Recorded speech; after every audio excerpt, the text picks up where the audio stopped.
Stephen A. Smith may have just confirmed that he is the weakest man in all of sports, media, journalism, sports entertainment, whatever topic you want to put him under. He may have just confirmed that he is the weakest of any man in sports media. This is a guy who just got dropped $100 million for his opinion on ESPN on First Take. Man got dropped $100 million.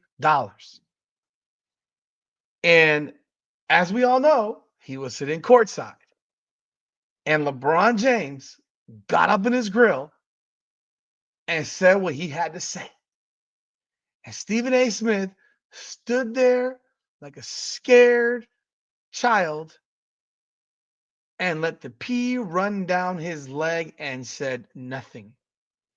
And then he proceeded to go on his world tour, trashing LeBron, showing his toughness when there's nobody in his face.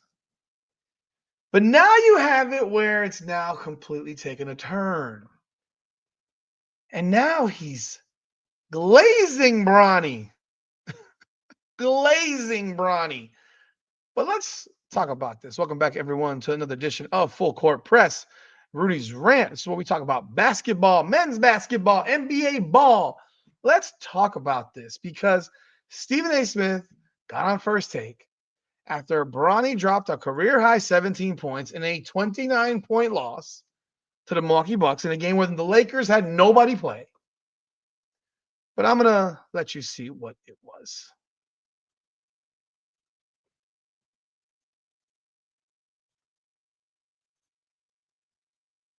Bucks last night, but it didn't come without some wins. Bronny James, a career high 17 points, shooting 7 for 10 with 5 assists and 3 rebounds in 30 minutes of play. James Jr. even had a highlight moment crossing up former MVP Giannis Antetokounmpo. Here's head coach JJ Redick postgame. Not surprised by tonight. And I think his confidence is growing. I think the next step is just becoming like an elite conditioned athlete, because when he does that with his physical tools and just his like burst and his handle, and we think he's going to be an above average to really good NBA shooter. He's gonna have a chance to really make an impact. All right, we know JJ was a shooter himself, and he said above average to really good shooter is his potential. Stephen A., what did you think of Bronny's performance last night? I was very impressed. I was very impressed because I saw an elevation in his level of confidence and poise. It was like it didn't really faze him. He didn't look as nervous as he had looked in previous appearances on the basketball court. He looked like somebody that belonged. Now, obviously, Milwaukee gave it to them last night, but just looking at the Lakers without LeBron, without Luka, without Rui Hachimura, without Austin Reeves, of course, that put Bronny James in a position where he could get his 30 minutes, but give credit where credit is due. There were some moves that he put out on the court, ball handling skills, getting to the basket, finishing at the basket, pulling up for jumpers, hitting a three, 17.7 to 10 shooting from the field. I was impressed, okay? This is the big picture here that I want to bring up. I might have been wrong. Are you listening, LeBron James? Are you listening, James family? Are you listening, Rich Paul? Are you listening, all of you people? Because here's my position. My position was all along, Bronny James needed to be in the G League. Put him in the G League, let him be in the G League his first year. And then after that, let him come on, because I've always believed that this kid has the potential, once I watched him, to be in the NBA. But what I saw last night made me say to myself, wait a minute. He keeps showing up and playing like that. JJ Redick and his staff obviously doing an exceptional job coaching him. The G Leaguers obviously doing a good job of preparing him. Him sitting on the bench, learning, watching the Lakers players, being in practice with them sometimes. Evidently, that seems to be working for him. And if that kind of stuff continues, then indeed he'll be in the league as a bona fide player sooner than later. One game does that make that determination. You need to do more than that. But I wanted to make sure I emphasize that point. And the reason why I wanted to make sure I emphasize that point, Molly, is because when I was approached by Pops, okay, at courtside and all of this other stuff. I will contend When was till the that? cows come. Yeah, tell me about it. I will contend till the cows come home. I was never disrespecting Bronny James. I was the one that didn't watch him in high school because I didn't want to judge him like I would have had I gone to his game.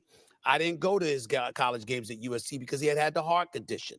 I waited and waited and waited until he got to the pro level because I wanted to give the kid a chance because obviously being LeBron James' son puts him in a very precarious position. So this notion that I was disrespecting or his son, it's a lie. It is false. We have numerous tapes that show I did not do that. But I did believe that he belonged in the G League to get himself honed for the NBA level. What may have been wrong about that is that evidently being around JJ Redick and that staff and being around Pops and the rest of the Los Angeles Lakers, combined with the G League going back and forth, may be doing wonders for him sooner than we anticipated. Because I liked what I Shut the fuck up. Shut the fuck up. Oh my God. It was hard not to let that just play. I wanted you to just let it play. I even cut it off because I don't want to hear no more of this crap. I have a question. Because I just watched a man fold over in a way that you don't see men fold over, real men.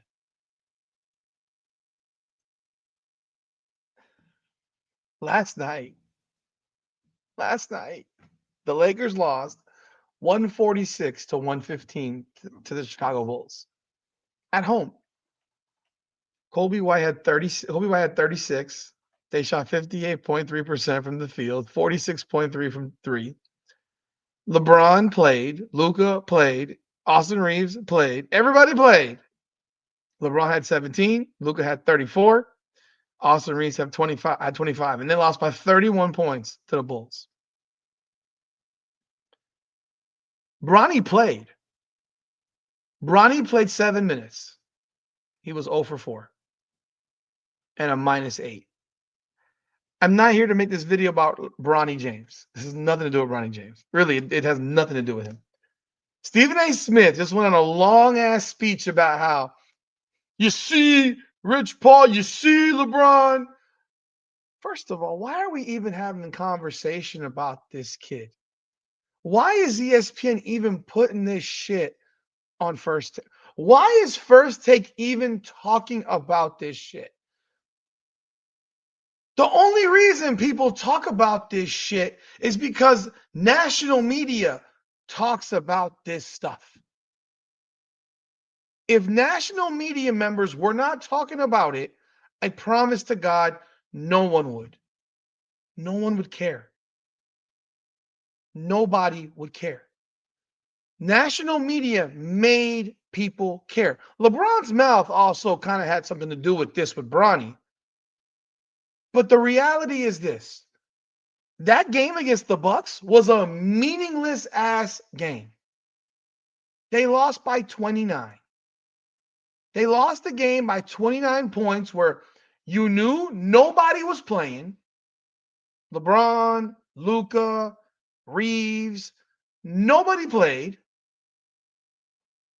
You knew Bronny would get heavy minutes. The fact he got more minutes than Shake Milton, Trey Jameson, Alex Len, Cam Reddish, Gabe Vincent. I mean, he got more minutes than all these guys. And he came into the game in the first quarter. See, they're going to leave that part out.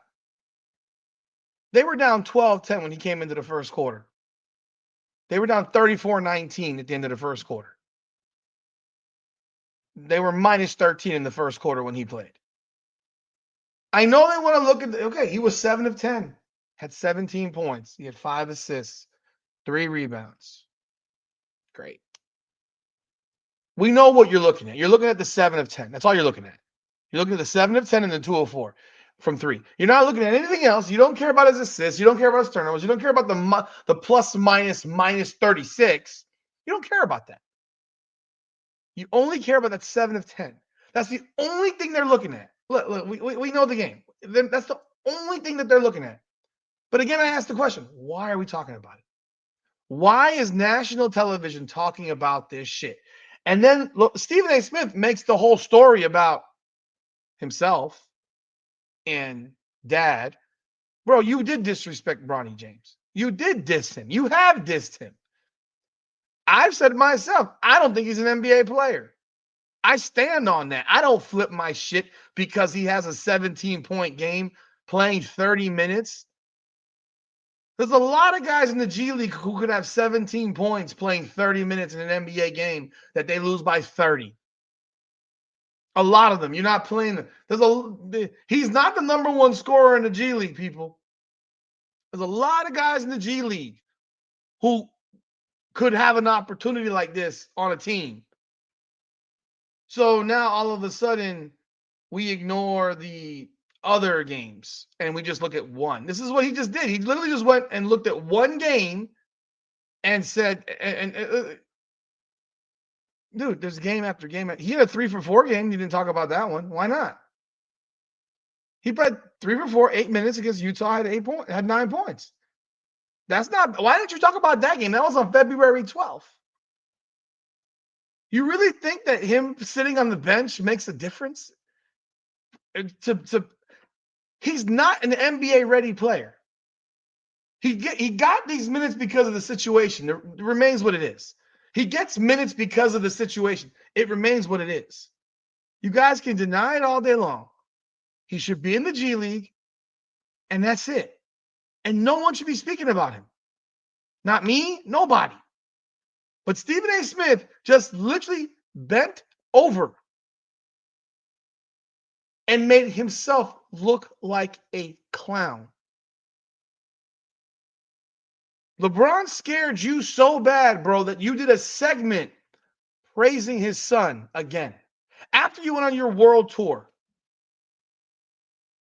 This is the weakest form of a man that exists. I don't care how much money you've made or are going to make. You are a weak man when you flip an opinion that damn fast. Because if you're not going to sit here and look at the fact that, hey, when he was on the floor, they got their brains beaten in. So even though he scored 17, they were minus 36 when he was out there. Not everyone, and there was one, I mean, Shake Milton was minus 37. They must have been playing side by side most of that game. But don't just look at 7 of 10 and say, oh, he had confidence. He had nothing to lose. There's nobody playing. That was a practice game. That was a scrimmage. It was a scrimmage. Oh, he shook Giannis, and then he lost the ball out of bounds. He shook Giannis. Giannis is 7 foot tall. A 6'2" guard should shake a 7-footer on the perimeter. I mean, that's just basic. A 6'2" guard should be quicker than a 7-foot center. I mean, that's basic. But to listen to Stephen A. Smith glaze Bronny James now after LeBron scared the piss out of him, it's weak, man.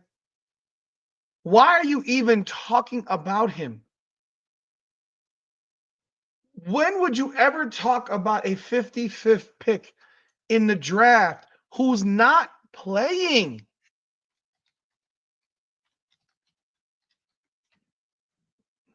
Please.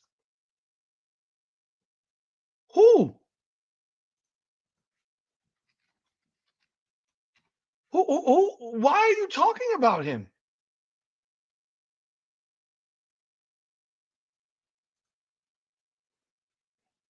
It's honestly kind of sad how there are players that you can actually talk about from this draft and who are actually making an impact where they are. You know, the number 52 pick, his name is Quinton Post. You probably have no idea who he is. Quinton Post is averaging 8.7 points, 3.8 rebounds for the Golden State Warriors. He's a 7-foot center, power forward center. He has had games of 18 points, 14 points, 11 points. This is just in his past 5 games. Just in the last 5 games. Now, if you look at his season, because he was in the G League as well, he's played 33 games with the Warriors. He's had a game where he's had a game. He's had games of this month alone, just in March, 16, 10, 11, 10, 14, 18, 11. Go back into February, 18, 10, 13, 18, 10. Here, go back into January, 10 and 20. I mean, why aren't you talking about him? I'm sorry, that's right. You don't watch basketball. I bet you he didn't watch that game that the Lakers played versus the Bucks. I would bet you any amount of money that he did not actually watch that game. He watched highlights that were sent to him, clips of every basket he made or in every shot he took, and that's what he based his assessment on.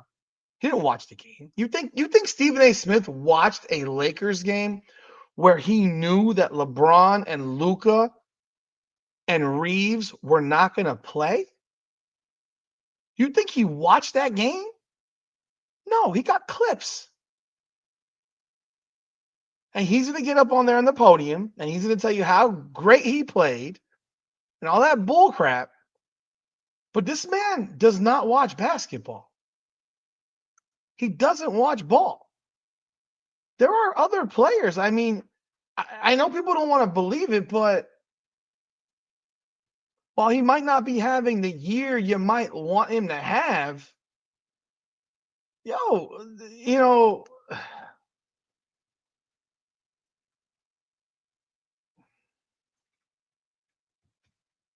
just pulling this up so I can get the numbers for you. While he may not be having some 20-point per game season, most rookies don't have 20 points per game as rookies, even when they're the number 1 pick in the draft. Zachary Resacher, the number 1 pick in the draft, is averaging 11.9 points, 3.7 rebounds on 44.4% from the field and 35.1 from 3. He's having a pretty decent year. He started 61 of 63 games. He's 19. He's 19. Is he playing poorly?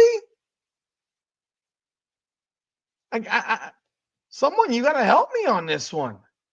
Help me here because I got to understand why this guy whose job it is to watch basketball doesn't watch basketball. Like your job. So you sat here and you thought, let's throw another freaking segment with Bronny. Alex Sarr for the Washington Wizards is averaging 12-7, 6-7. He's shooting like shit, but obviously that can be worked on. He's shooting under 40%, but he's averaging 12.5 points per game. He started every game he's played. Why aren't you talking about him? And I get it. This guy was a top pick. I don't care. Why aren't you talking about these guys? It's your job, right? Here, look at Stephon Castle. Stephon Castle plays for the Spurs. He was the 4th pick. Stephon Castle is averaging 14 points, 42.8% shooting. This dude in the past 6 games, remember, Victor Wembanyama's not playing. This kid is averaging 20. He's averaging 20 points per game.